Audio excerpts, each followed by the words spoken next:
90,000 تنخواہ لینے والا افسر جب 8,000 مہینہ کمانے والے کسی مزدور سے رشوت مانگتا ہے نا، اس وقت انسانیت کا جنازہ نکل جاتا ہے اور ظالم کچھ تو رحم کر لیتا اس غریب کی غربت پہ۔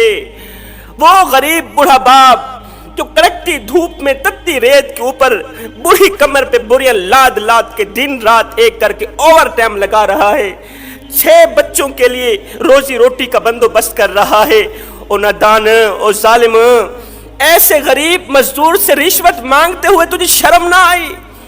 تیرے پاؤں سے زمین نہ ہلی؟ اللہ کے قہر سے نہ ڈرا؟ اللہ کے عذاب سے نہ ڈرا؟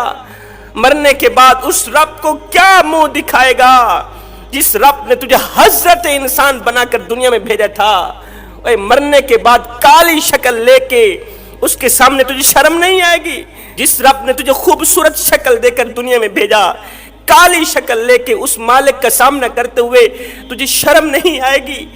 صاحب، نماز کی بہت بڑی فضیلت ہے، نماز پڑھنے سے بہت زیادہ ثواب ملتا ہے، نمازی کو اللہ تعالیٰ بہت بڑا مقام دیتا ہے۔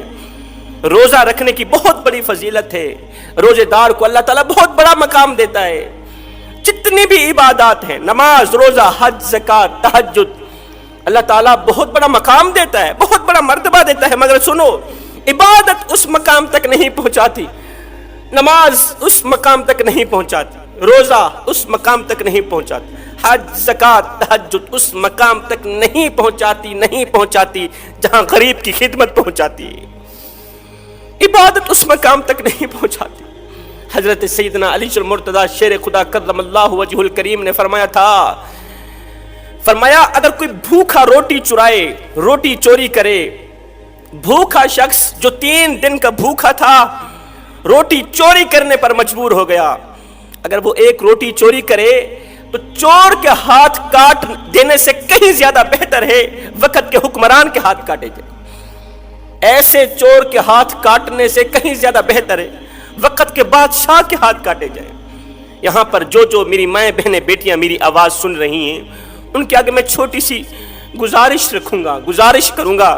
اے اسلام کی مقدس شہزادی، جب تم کسی شادی کی تقریب سے ہو کر گھر آیا کرو تو اپنے بوڑھے باپ کو، مزدور باپ کو، غریب باپ کو یہ مت کہا کرو کہ فلاں شخص نے اپنی بیٹی کو 10 تولے زیور دیے، 10 تولے سونا دیا۔ جب تم کسی شادی کی تقریب سے گھر آیا کرو نا تو اپنے بوڑھے باپ کو یہ مت کہا کرو کہ فلاں شخص نے اپنی بیٹی کو جہیز کے لیے 10 تولے زیور دیے، 2 ٹرک جہیز کے دیے، سامان کے دیے۔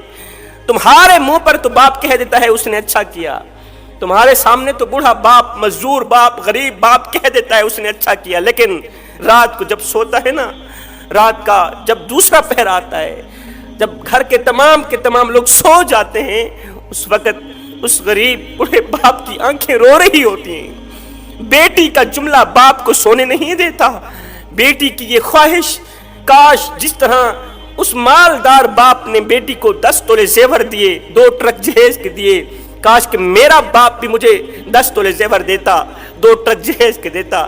بیٹی کی وہ خواہش باپ کی نیند حرام کر دیتی، بیٹی کا یہ جملہ باپ کی نیند حرام کر دیتا ہے۔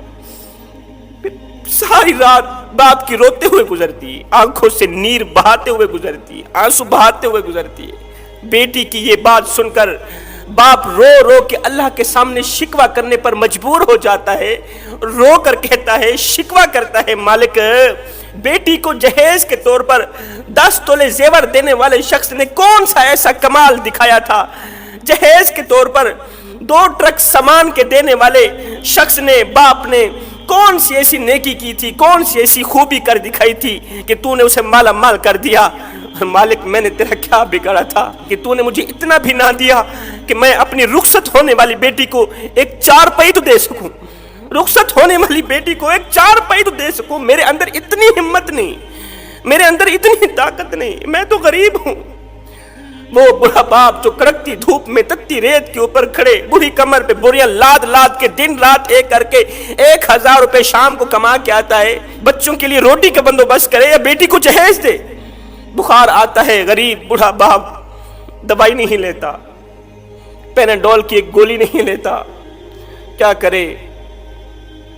اولاد کو روٹی کھلائے یا دوائی لے، بیٹی کو جہیز دے یا اپنی دوائی لے، آئے اس جہیز جیسی لعنت نے میرے خوبصورت معاشرے کو گندا کر دیا۔ آپ دیکھتے نہیں ہیں ہمارے معاشرے میں جب کسی کی بیٹی کی شادی ہوتی ہے تو بیٹی والے بیٹی کا جہیز چارپائیوں پہ بچھا دیتے ہیں، پھر محلے میں آواز لگاتے ہیں دوسری بچیوں کو، دوسری عورتوں کو، بچیوں آؤ ہماری بچی کا جہیز دیکھ لو۔ آپ دیکھتے نہیں ہیں ہمارے گاؤں میں یہ رواج ہے، جب گاؤں کی کسی بیٹی کی شادی ہوتی ہے تو اس کے جہیز کو چارپائیوں پہ بچھایا جاتا ہے، چارپائیوں پہ بچھا کے دوسری بچیوں کو آواز دی جاتی ہے، بچیوں آؤ ہماری بچی کا جہیز دیکھ لو، بچیوں آؤ ہماری بچی کا جہیز دیکھ لو۔ میں نے کہا نادانو، تم نے جہیز دیا تو اپنی بیٹی کو، لیکن یہ کسی کو بھی خیال نہ آیا کہ جو بچیاں تمہاری بچی کا جہیز دیکھنے آئی ہیں، جو بچیاں تیری بیٹی کا جہیز دیکھنے آئی ہیں، ان بچیوں میں سے لاوارث بچی بھی موجود ہے، ان بچیوں میں سے یتیم بچی بھی موجود ہے، ان بچیوں میں سے اس غریب بوڑھے باپ کی بچی بھی موجود ہے، جو غریب بوڑھا باپ دن رات ایک کر کے اوور ٹائم لگا کے نہ دن دیکھتا ہے، نہ رات دیکھتا ہے، نہ سردی دیکھتا ہے، نہ گرمی دیکھتا ہے، نہ بھوک دیکھتا ہے، نہ پیاس دیکھتا ہے، وہ بیٹی کے لیے روٹی کا بندوبست کرے یا اس کے جہیز کا بندوبست کرے۔ خدا را کچھ تو رحم کرو، کریم آقا کی غریب امت کو جینے دو۔ وہ غریب جس کو میرے کریم نبی نے فرمایا تھا، او میرے غریب میری امت میں سر اٹھا اٹھا کے چلنا، غریب میری امت میں سر اٹھا اٹھا کے چلنا ہے۔ جس غریب کو میرے نبی نے فرمایا تھا میری امت میں سر اٹھا اٹھا کے چلنا، ہم نے اس غریب کا ستیہ ناش کر دیا، ہم نے اس غریب کا جینا حرام کر دیا، جینا محال کر دیا۔ وہ غریب موت مانگنے پر مجبور ہو گیا۔ ہم نے اپنی دولت کی نمائش اس طرح کی، ہم نے پیسوں کی نمائش اس طرح کی کہ غریب موت مانگنے پہ مجبور ہو گیا۔ مالک تیری مخلوق مجھے جینے نہیں دیتی، ہاتھ جوڑ کے عرضی کر رہا ہوں میرے بھائیوں، اس جہیز جیسی لعنت کو ختم کرو۔ یہاں پر میں آقا کریم علیہ السلام کا ایک رلا دینے والا فرمان سنانا چاہوں گا، ضروری سمجھوں گا۔ میرے کریم نبی نے فرمایا تھا، او صحابہ جی یا رسول اللہ صلی اللہ علیہ وسلم، میرے نبی نے فرمایا کسی یتیم بچے کے سامنے اپنے بچے سے پیار نہ کرنا، اس سے یتیم کا دل دکھے گا، یتیم کو مرا ہوا باپ یاد آئے گا۔ او صحابہ کسی بیوہ عورت کے سامنے اپنی بیوی سے پیار نہ کرنا، اس سے بیوہ عورت کا دل دکھے گا۔ فرمایا او صحابہ کسی غریب انسان کے سامنے اپنی دولت کی نمائش نہ کرنا، اس سے غریب کا دل دکھے گا، غریب اللہ کے سامنے شکوہ کرنے پہ مجبور ہو جائے گا۔ ہے روٹی امیر شہر کے کتوں نے چھین لی، فاقہ غریب شہر کے بچوں میں بٹ گیا، چہرہ بتا رہا تھا کہ اسے مارا ہے بھوک نے، حاکم نے یہ لکھا کہ یہ کچھ کھا کے مر گیا۔ ہم غریبوں کی مدد کرتے ہیں، غریب ہمسائے کے گھر روٹی دیتے ہیں، لیکن تب جب وہ بیچارہ مر جاتا ہے۔ آپ دیکھتے نہیں ہیں ہمارے محلے میں جب کوئی فوتگی ہو جاتی ہے، جب کوئی مر جاتا ہے، تو پھر ہم سارے محلے والے مل کر اس مرنے والے کے گھر پوری فیملی کے لیے کھانا پہنچاتے، پوری فیملی کے لیے کھانا پہنچاتے۔ میں نے کہا ہونا دانو، مرنے والا روٹی روٹی کرتا مر گیا، مرنے والا 3 دن کا بھوکا تھا، آخر مر گیا، روٹی کھلاتے تو اسی مرنے والے کو کھلاتے، آج اس کے مرنے کے بعد تمہاری دی روٹی کس کام کی؟ کسی عورت نے کہا حضرت کوئی ایسا وظیفہ ہے جس کے پڑھنے سے اللہ تعالیٰ جلد از جلد سنبھال لے، کوئی ایسا وظیفہ بتاؤ کہ اللہ تعالیٰ مجھے موت دے دے۔ میں نے کہا بہن یہ کیا کر رہی ہے؟ اس نے کہا آج سے 6 ماہ پہلے میرے شوہر کا انتقال ہوا، میرا شوہر فوت ہو گیا، عزیز و اقارب نے میری کوئی مدد نہ کی، عزیز و اقارب کی ہماری مدد نہ کرنے کی وجہ سے، غربت کی وجہ سے بالٹی دی، اس بالٹی کے اندر چنی اور چھولے بنا کر ڈال دی، بیٹا جاؤ فلاں سکول کے سامنے، شہر کے فلاں سکول کے گیٹ کے سامنے چھوٹی سی دکان لگا لو، شام کو جتنا کچھ کمانا اپنی 2 ننھی بہنوں کے لیے اور ماں کے لیے روٹی پانی لے کر آنا، بازار سے ہوٹل سے روٹی خرید کے آنا۔ زندگی کا نظام چل رہا تھا، وقت گزر رہا تھا۔ کل کی بات ہے، میرا 8 سالہ سربراہ چنے چھولے بیچنے کے بعد 200-400 روپے جیب میں ڈالے ہوٹل کی طرف جا رہا تھا، ہمارے لیے روٹی خریدنے کے لیے، کھانا لینے کے لیے ہوٹل کی طرف جا رہا تھا۔ راستے میں سے موٹر سائیکل پر 2 آدمی آئے، انہوں نے میرے ننھے سربراہ کو 2-4 تھپڑ بھی لگا دیے اور 200-400 روپے بھی لے لیے۔ میرے ننھے سربراہ کی کل جمع پونجی لے کر بھاگ گئے اس نے چاہا کہ میں بھیک مانگ کے اپنی 2 بہنوں کے لیے کھانا لے کر گھر جاؤں، لیکن اسے باپ کا سبق یاد آ گیا۔ باپ نے کہا بیٹے ہم سید لوگ ہیں، بھوکے مر جانا لیکن کسی سے صدقہ نہ لینا، بھوکے مر جانا، بھیک مت مانگنا، خیرات مت مانگنا۔ میرا 8 سالہ سربراہ رات کو گھر آیا روتا ہوا، کہنے لگا ماں آج کی رات کل کا دن روزہ رکھ لو، کل شام کو کھانا لے کے آؤں گا۔